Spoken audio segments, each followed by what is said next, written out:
안녕하십니까. 1월 17일 화요일 말씀 묵상 함께 시작하겠습니다. 오늘도 주님께서 우리에게 베풀어 주신 그 크신 은혜를 인식하시면서 감사와 기쁨으로 하루를 보내시는 귀한 성도님들 다 되시길 기도합니다. 오늘 본문은 갈라디아서 4장 21절에서부터 31절까지 말씀입니다. 날마다 솟는 샘물에서는 5장 1절까지 넘어가는데요. 제가 보기에는 이 한 절을 이쪽에 넣거나 저쪽에 넣거나 큰 문제는 없을 것 같고요. 그래서 그냥 4장 마지막 절까지 다루자 이런 생각으로 31절까지만 다루려고 합니다. 오늘 본문 통해서 하나님께서 우리에게 베풀어 주신 은혜가 얼마나 큰지를 확인할 수 있을 것 같습니다. 그럼 먼저 말씀을 보시겠습니다. 내게 말하라. 율법 아래 있고자 하는 자들아, 율법을 듣지 못하였느냐? 기록된 바 아브라함에게 두 아들이 있으니 하나는 여종에게서 하나는 자유 있는 여자에게서 낳았다 하였으며 여종에게서는 육체를 따라 낳았고 자유 있는 여자에게서는 약속으로 말미암았느니라. 이것은 비유니 이 여자들은 두 언약이라. 하나는 신의 산으로부터 종을 낳은 자니 곧 하갈이라. 이 하갈은 아라비아에 있는 신의 산으로서 지금 있는 예루살렘과 같은 곳이니 그가 그 자녀들과 더불어 종노릇하고 오직 위에 있는 예루살렘은 자유자니 곧 우리 어머니라.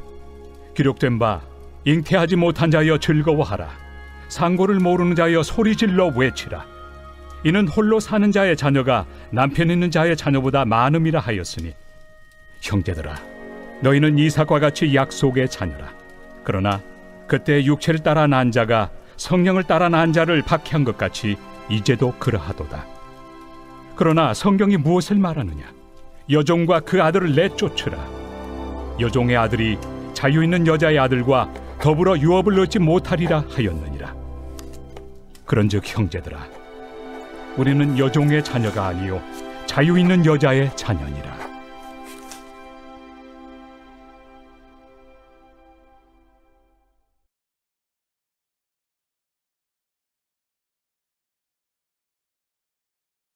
네, 말씀 잘 보셨습니까? 지금 우리는 갈라디아서의 파토스, 그러니까 감정을 불러일으키는 부분을 시작하고 있습니다. 4장 끝절까지, 오늘 본문까지는 특별히 바울이 감정적인 언어를 많이 사용하고 있고요. 그 가운데서도 오늘 본문은 성경을 해석한다고 하지만 신학적이고 논리적인 성경 해석이라기보다는 성경 이야기를 끌어대어서 현재 살아가고 있는 이 사람들의 마음과 연결시켜서 사회적 인식, 그 당시 사회적 인식과 연결시키는 조금은 선동적인, 논리적인 해석이라기보다는 상당히 선동적인 해석이 이루어지고 있어요. 그러다 보니까 아니, 바울이 무슨 이런 식으로 성경 해석을 막 하나 그런 느낌이 들 때도 있거든요. 하지만 그 의도를 우리는 알아야 됩니다. 앞에서 이미 논리적인 이야기는 다 했어요. 하지만 논리적인 이야기만 가지고 사람이 움직여지지는 않거든요. 그러다 보니까 사람들이 가슴을 움직여야 되는데 가장 사람들이 조금 흥분 상태 내지는 좀 뜨거워지게 될 때가 어떤 때냐 하면 싸울 때죠. 싸울 때. 진영을 딱 나눠가지고 쟤네들과 우리들 이런 식으로 둘로 나눠가지고 마치 축구 경기 하듯이 서로 적과 우리 이런 식으로 하게 되면 좀 열정적이 되고 좀 감정적으로 고양되지 않습니까? 그러한 효과를 지금 바울은 노리고 있는 겁니다.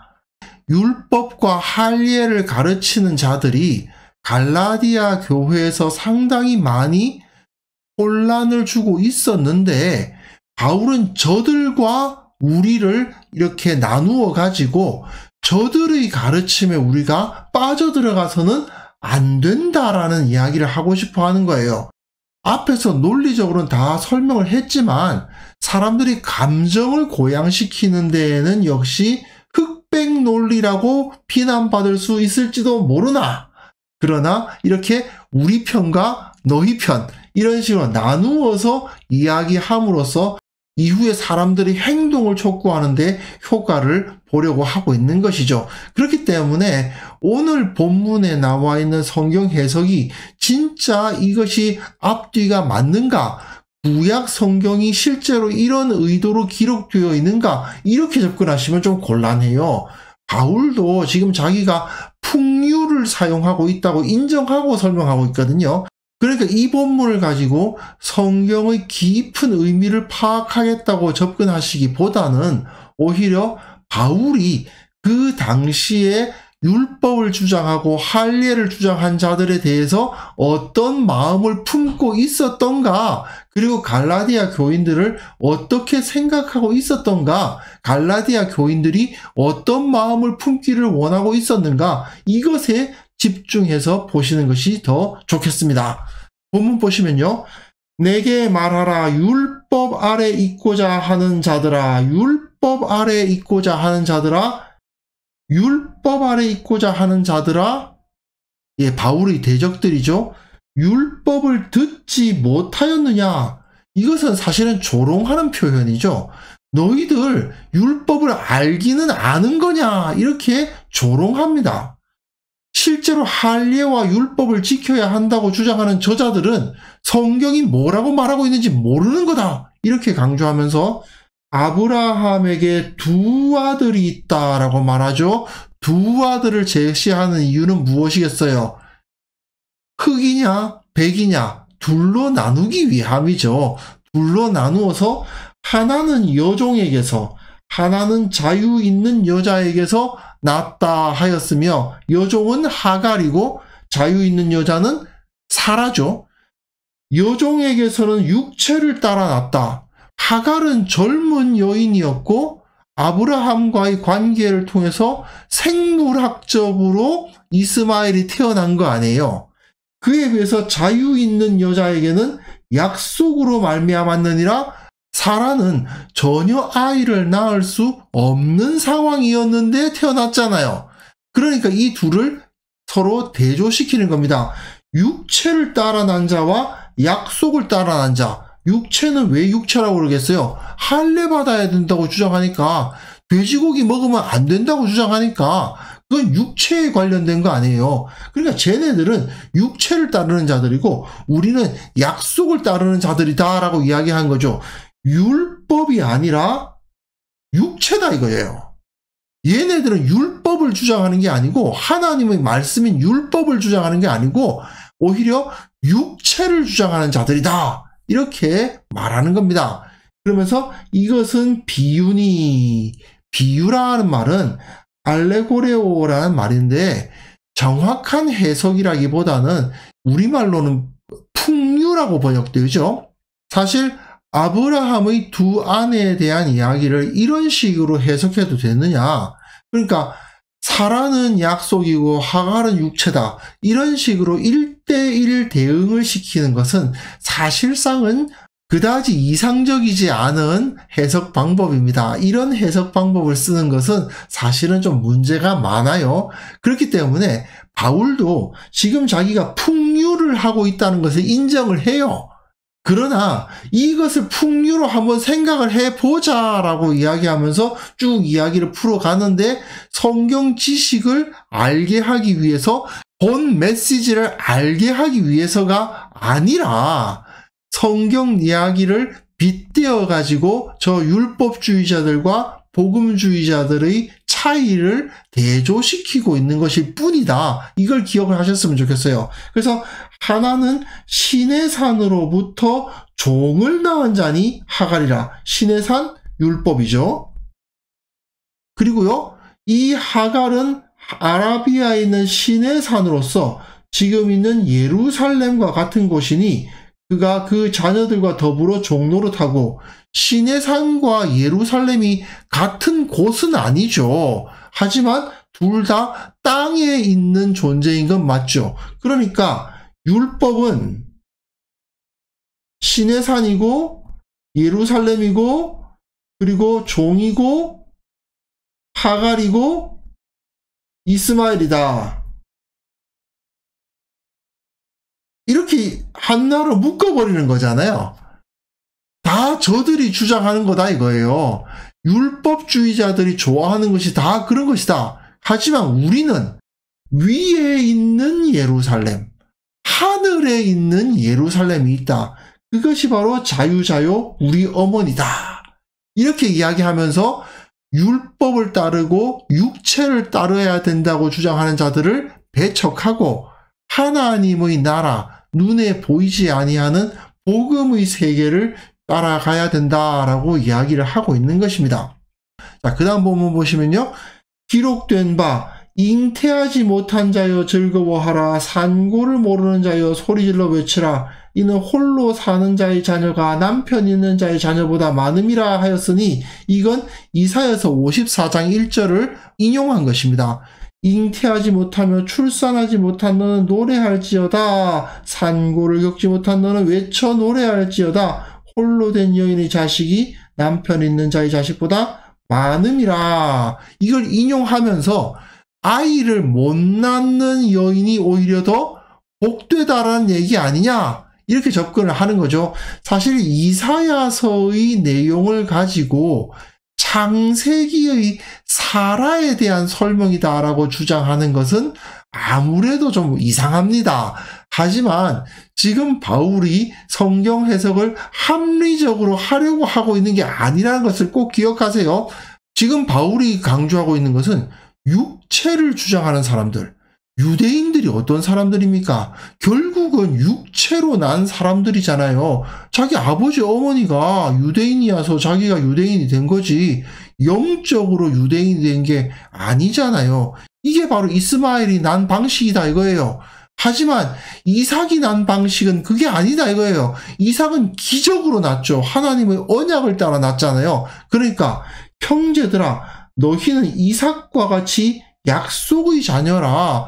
너희는 약속을 통해서 난 사람들이다. 성령을 통해서 난 사람들이다.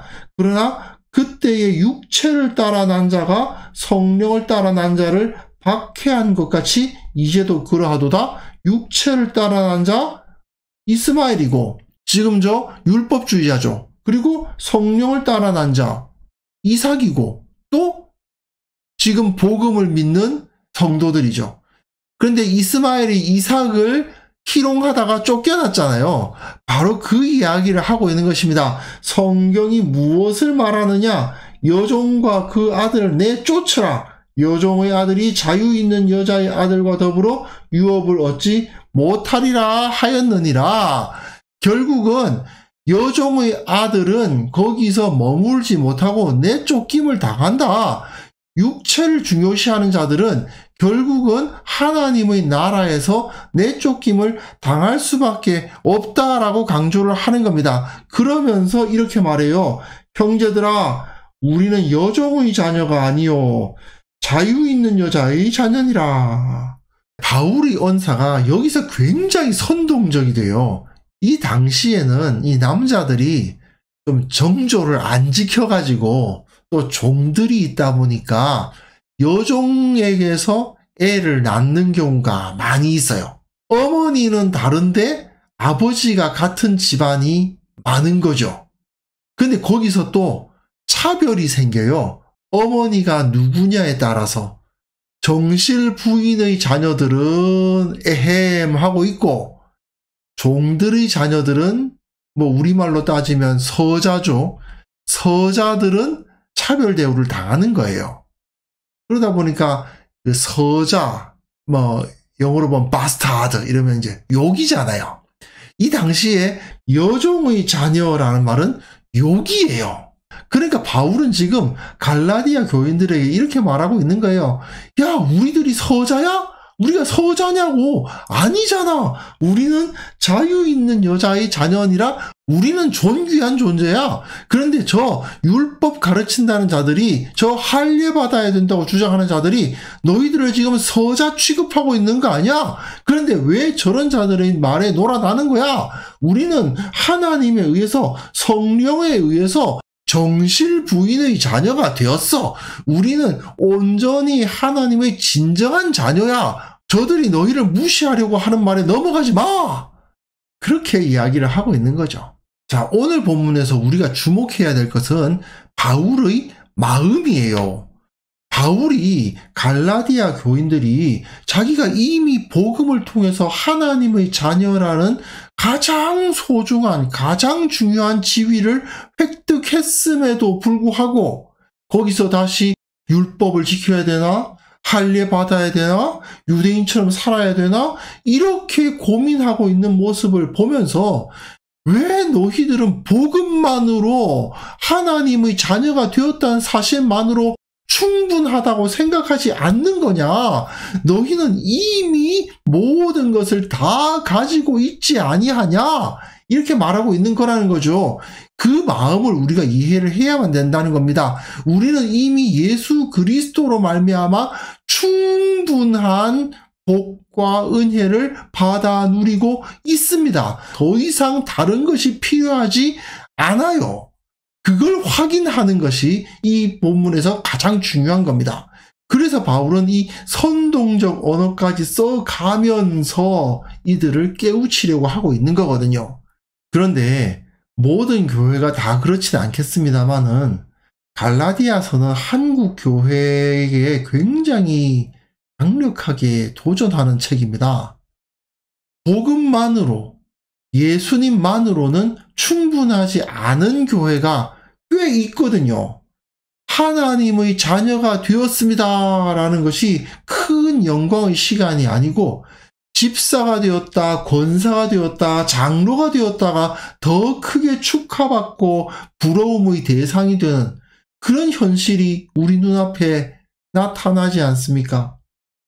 예수님을 닮은 성도보다는 많은 헌금을 하는 성도가 더 중요하고 또 현실적으로 모두가 많은 헌금을 하는 성도가 되기가 어려우니까 봉사를 많이 하는 성도라도 되자, 이렇게 되는 경우가 너무나도 많다는 거죠. 마치 바울의 대적들, 이 율법주의자들이 율법과 할례를 가르쳤던 것처럼 예수님 믿는 것만으로는 부족해, 율법 지켜야 돼, 할례 받아야 돼 라고 말했던 것처럼 예수님 믿고 성도가 된 것으로는 부족해, 헌금 많이 하고 봉사 많이 해서 하나님 나라에서 더 높은 자리, 더 큰 상급 받아야 될 거 아니야, 이런 가르침이 넘쳐난다는 거죠. 그러다 보니까 이걸 감당하지 못하는 성도들도 있지 않습니까? 그런 성도들은 2등 성도가 되고 마는 겁니다. 이건 절대로 말씀이 우리들에게 가르치는 바가 아닙니다. 바울은 갈라디아서를 통해서 한국 교회 성도들에게 이렇게 외치고 있는 것일 수도 있습니다. 헌금과 봉사를 많이 해야만 하나님으로부터 복받는다고 주장하는 자들은 성경을 하나도 모르는 자들이다. 여종의 자식들이다. 육체를 따르는 자들이다. 우리는 이미 하나님의 자녀들이다. 우리는 이미 자유로운 사람들이다. 소위 저 유력한 자들, 직분자들, 공로자들에게 기죽지 마라. 너희들은 이미 하나님의 자녀다. 이렇게 바울은 말하고 있는 것입니다. 자, 우리가 복음의 가치를 어떻게 받아들이고 있습니까? 예수 그리스도를 믿음으로 말미암아 우리는 자유자가 되었다, 그 자체로 만족하고 계십니까? 그 기쁨과 그 영광을 우리가 회복해야만 됩니다. 그래서 이 시간 함께 기도하실 때에 복음에 대한 확신을 주옵소서. 내게 주신 은혜가 얼마나 큰 것인지 깨닫게 하시고 하나님의 자녀됨 그 자체로 만족하는 자가 되게 하여 주옵소서. 우리 교회의 모든 성도들이 오직 그 복음으로 인하여서 하나가 되게 하시고 높고 낮고가 있는 것이 아니라 오직 한 형제가 되었음으로 인하여 기뻐하고 교제하는 그러한 공동체가 되게 하여 주옵소서. 함께 기도하는 시간을 가졌으면 합니다.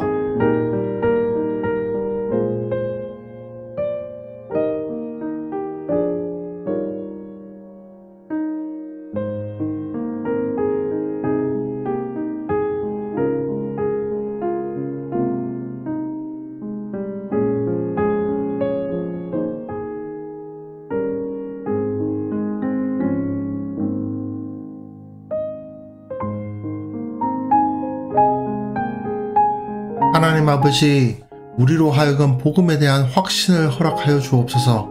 하나님의 자녀가 되었다는 사실이 얼마나 큰 은혜인지를 깨닫게 하시고 참으로 주님 한 분만으로 충분하고 주님의 은혜가 내게 너무나도 과분하다 고백하는 자들이 되게 하여 주시기를 원하고 바랍니다. 우리 교회의 모든 성도들이 복음의 가치를 깨닫게 하시고 복음이면 충분하다는 사실을 알게 하여 주시고 참으로 다른 것에 의해서 좌우되는 것이 아니라 주께서 베풀어 주신 그 구원의 은총으로 말미암아 기뻐하고 교제하는 공동체가 될 수 있도록 은혜 베풀어 주옵소서. 특별히 한국 교회를 위해서 기도합니다.